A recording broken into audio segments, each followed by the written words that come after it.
အားလုံးပဲမင်္ဂလာပါကျွန်တော်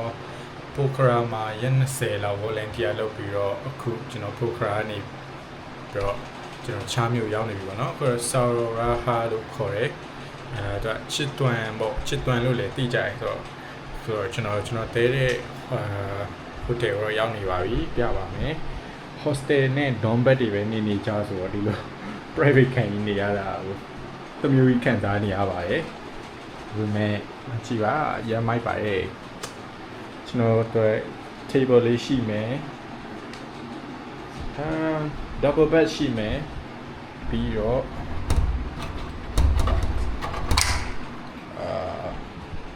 shower ဆင်ပြေပါတယ်နောက်လွယ်လွယ်လပ်လပ်ပဲတယောက်တည်းဆိုတော့ okay ဆိုတော့ဒီမှာတော့ဘာလုပ်လို့ရလဲဆိုတော့ဒီမျိုးမှာကဘာကြောင့်နာမည်ကြီးရလဲဆိုတော့ကျွန်တော်တို့safari ရှိပါတယ်ဆိုတော့ဒီမျိုးမှာကဒီဥကြိုတစ်ခုပဲပါတဲ့ကြန့်နေအကြောင်းမလို့နာမည်ကြီးရပါတော့လို့ဆိုတော့ကျွန်တော်မနှက်ဖန်ကြားရင်เนาะsafari လုပ်ဖို့ရှိတယ်ဘယ်လို safari မျိုးလဲဆိုတော့သူကjeep safari တမျိုးတည်းမဟုတ်ပဲねတနားရီလောက်ကကနူးလေးစီးရမယ်နောက်ပြီးတော့3နာရီလောက်ကလမ်းလျှောက်ရမယ်4နာရီလောက်က jeep စီးရမယ်ဆိုတော့တရက်ထဲဗျာ3မျိုးလုံးအစုံလောက်အောင်မှာဆိုတော့အရန်ကိုတော့စိတ်လှုပ်ရှားနေရယ်လို့ဆိုတော့မနေ့ကညရင်လည်းကျွန်တော်ပြပေးမယ်ဒါတွေလုပ်လို့ရှိရင်ပေါ့နော်ပြီးတော့ဒီကအပြင်ဘက်ကိုမြင်ရတဲ့ view လေးပေါ့နော်ဗရင်ပေါက်တော့ဖွင့်လို့မရဘူးလို့ဆိုတော့မလေခွင်းတွေပဲစင်းစင်းဆွဆုံနဲ့ဒီမျိုးကတော့အရန်ပူတယ်လို့နီပေါ်လူတိုင်းပြောတယ်ဒါပေမဲ့အခုလောလောဆယ်ထီတော့ရာဒီအခုကအဆင်ပြေနေတယ်ကျွန်တော်မှာပန်ကလည်းရှိရယ်ဆိုတော့မစိုးပါဘူးလောက်ကြီးမပူလောက်ထင်တာပဲလို့ဆိုတော့ခဏနေကြရင်လည်းကျွန်တော်လမ်းပတ်လျှောက်မယ်စားရလေးထွက်စားမယ်အဲကြရင်လည်းထပ်ပြပေးပါမယ်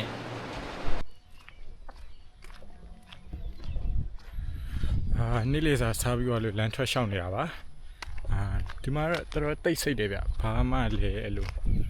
တိတ်မရှိဘူးကျွန်တော်နေတဲ့ဘက်ကအရင်မြို့ရဲမကြလို့တော့ထင်ပါတယ်ဒါပေမဲ့နေရာတိုင်းတော့စိမ့်ဆွဆူပဲမိုက်ပါလေကွင်းနေအများကြီးပဲကြည့်ပါ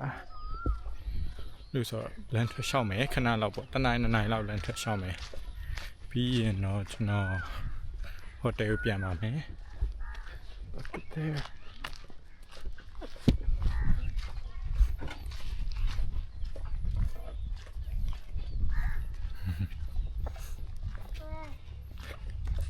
ဒီမှာကတော့ဘာမှတော့လုံးစရာတိတ်မရှိဘူးဒီအမျိုးသားဥယျာဉ်တော့တွားလဲလို့ရတယ်ချစ်တွန် National Park ပေါ့နော်တော့ကျွန်တော်မနေ့ဖန်တော့ကျွန်တော်တွားလဲမယ်လို့တွေးထားပြီးပါပြီလို့ဆိုတော့$65တော့ပေးရပါတယ်လို့ဆိုဒီမှာကဒီကားကကျွန်တော်ခုနပြောရဲအဲဒီဂျိုတစ်ခုပဲပါရဲ့ကြက်နေအများကြီးရှိမယ်ဒီခါလေးဆိုရင်တို့လူနေရက်ကွက်ထဲမှာတွေ့ရတယ်ဗျာလို့ဆိုတော့ကျွန်တော်အဲ့လိုမျိုးတွေ့ရမယ်ဆိုရင်တော့မိုက်တယ်လို့တော့ခံစားမိမှာထင်တယ်ဗျာဘာလို့လဲဆိုတော့လူနေရက်ကွက်ထဲကြက်နေဝင်လာမှာဆိုလေပြီးရင်တို့လူတွေကိုလည်းရက်မပြည့်ဘူးပြီးတော့ဒီမှာချာတို့ပြီးတော့ဝဘွန်တို့လည်းရှိမယ်လို့ဆိုတော့ကျွန်တော်မနှက်ဖန်လောက်ရမယ်တူကဘယ်လိုမျိုးလဲဆိုတော့9နာရီခွဲမှစထွက်မယ်မနက်9နာရီခွဲကနေ10နာရီခွဲထိကကျွန်တော်ကနူးလေးစီးရမှာပေါ့နော်အဲ့မှာလေကနေပြီးတော့မှလေစီးမယ်မိချောင်းနေပြီးတော့ငှက်တွေမြင်ရမယ်10ခွဲကနေ17ထိကတော့ဒီမြို့တော်ပြည်နယ်မှာလမ်းလျှောက်ရမယ်ပြီးတော့တစ်ကနေ9နာရီထိကကြတော့ jeep နဲ့ပေါ့လို့ဆိုတော့တနေကုန်ပါပဲ$65တော့ပေးထားပါတယ်လို့ဆိုတော့အခုမြို့တွေကိုလမ်းထပ်ပတ်လျှောက်လိုက်ပါဦးမယ်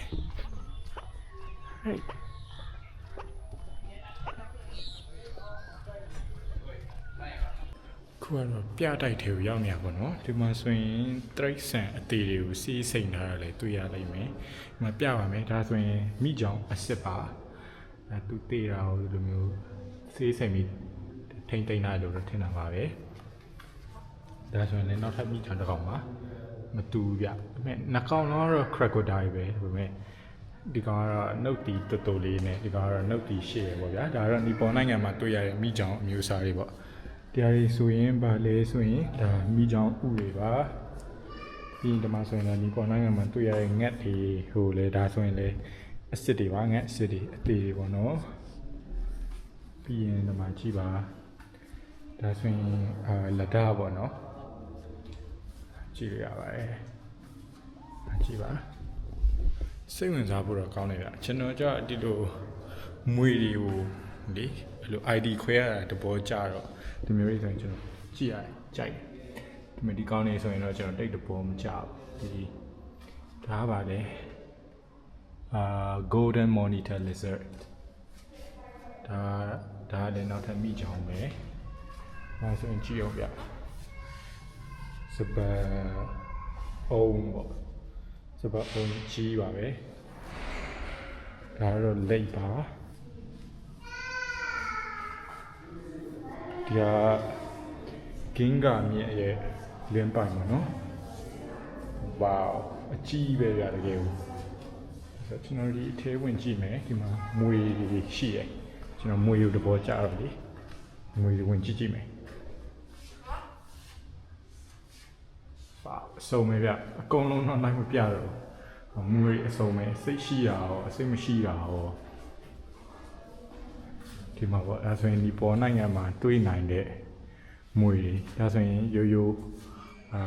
Monaco Cobra ဒီက King Cobra ပြီးရင်ဒီမှာ crate တွေဒါဆိုငန်းတော်ကြာတို့ဘာတို့ပြီးရင်ဒီမှာ Viper မွေပွေးရှိမယ်မွေပွေးမှာအစုံဒီကောင် Mountain Viper ဒီကောင် Green Pit Viper မိုက်တယ်ဗျစိတ်ဝင်စားဖို့တော့ကောင်းတယ်ကြည့်လိုက်ပါဦး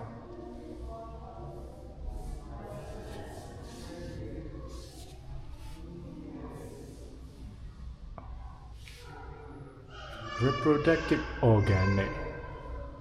ဒါမိချောင်းရဲ့ reproductive organ ဆိုမိချောင်းရဲ့တာဖွားတဲ့အင်္ဂါလို့ပြောရမှာပေါ့စိတ်ဝင်စားကြပါပဲ lizard တကယ်အဆုံးရှိရယ်ဒီကောင်လေးဆိုရင်ဒါမိချောင်းရဲ့ဒါဆိုရင်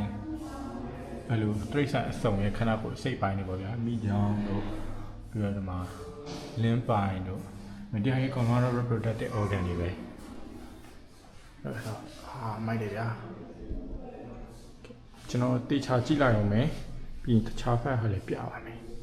ပြီးရင်ဒီဘက်ကတော့ insect တွေပေါ့နော်ဒီမှာလိပ်ပြာတို့ပိုးကောင်မျိုးစုံရှိရတာမြန်မာလိုတော့မခေါ်တတ်ဘူးဒါဆိုရင်လင်းတို့ခယူပဲဒါဆိုရင်လင်းတို့အကြီးပဲဗျကြည့်ပါ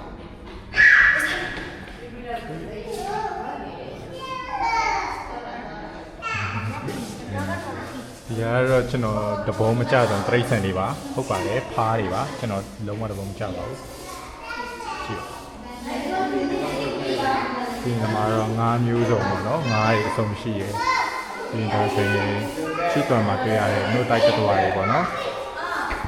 နည်းနည်းတော့စုညံနေလိုက်မယ်ဗျာဒီမှာလက်လဲတူများတော့လေစုံပါပဲ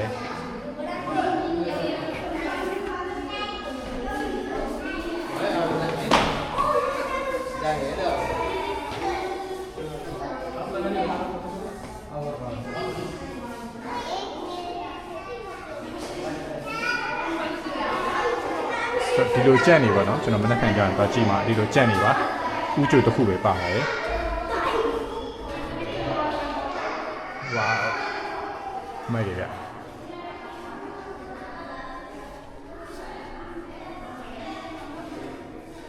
ြည့်ပါအောင်အာရှစင်ပေါက်စလေးရဲ့တကောင်လုံးပေါ့နော်အဲ့ဒါကိုစေးစိန်တာရအစ်စ်လို့ထင်တာပါပဲကျွန်တော်တော့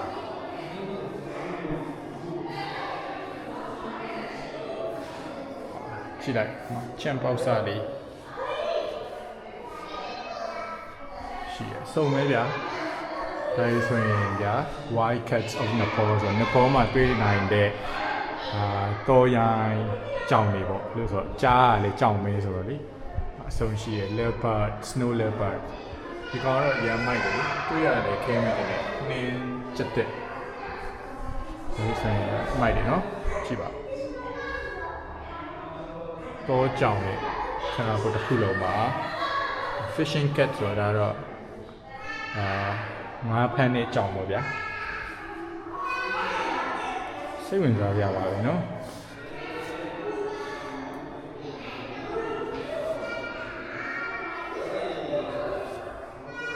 ဆို porcupine ရှိတယ်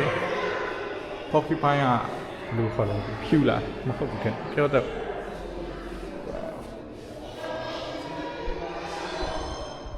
မိုက်ပါရဲ့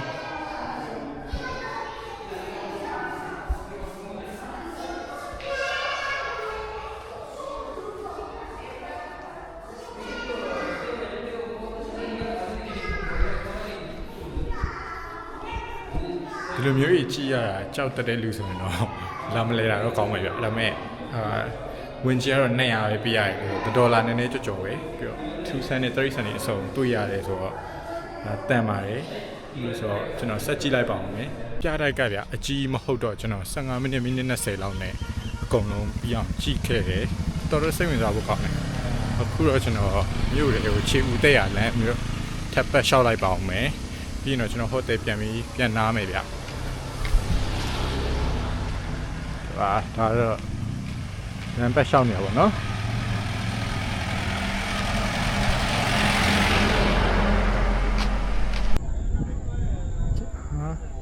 ခုတော့ကျွန်တော်မြစ်ဘေးနားလေးကိုရောက်လာတာပါဒါတော့ကျွန်တော်မနေ့ဖန်safari တိုးလှုပ်လို့ရှိရင်အရင်ဆုံးစရမယ်ကနူးလေးစီရမယ်မြစ်လို့ထင်ပါတယ်ကြည့်ကြည့်ပါဆိုတော့ဒီမှာတောအုပ်တွေလိုမျိုးပဲဟိုဘက်ကောဒီဘက်ကောလို့ဆိုတော့အဲ့ဒီအကုန်လုံးကကျွန်တော်အမျိုးသားဥယျာဉ်လို့တော့ထင်ပါတယ်ပြီးတော့အကျယ်ကြီးပဲဗျဆိုတော့မိုက်တယ်ဆိုတော့ဒါပြီးတော့ကျွန်တော်ဘယ်မှာဆက်သွားဖို့မရှိတော့ဘူးဟိုတယ်ပြန်ပြီးနားရမယ်ပေါ့နော်ဒီလိုဆိုတော့မြစ်လေးပါ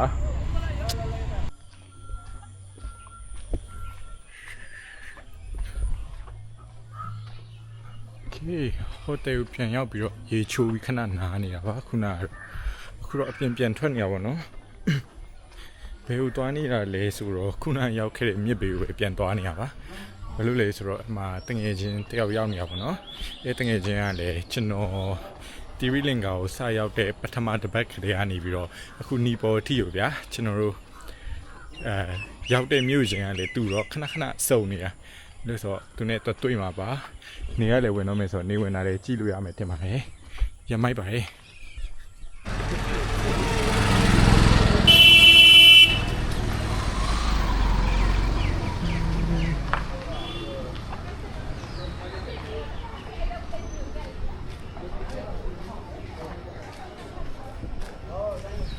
ဒီမှာဗျာကျွန်တော်တဘောမချတာတခုပဲเนาะအဲ့ဒါဒီသူတို့ကစင်စီရဲ့ tourism နဲ့လောက်ကြတာပေါ့ဗျာပြောရမယ်ဆိုတော့ဒါတရိတ်ဆန်ညင်ပတ်နေစတာနဲ့တူပဲလို့ဆိုအဲ့တခုတော့တဘောမကြောက်ဘူးဗျာ Yeah This is Josh This is me. Yeah Check the view, man. Cheers bro. Cheers, man. Yeah Hell yeah.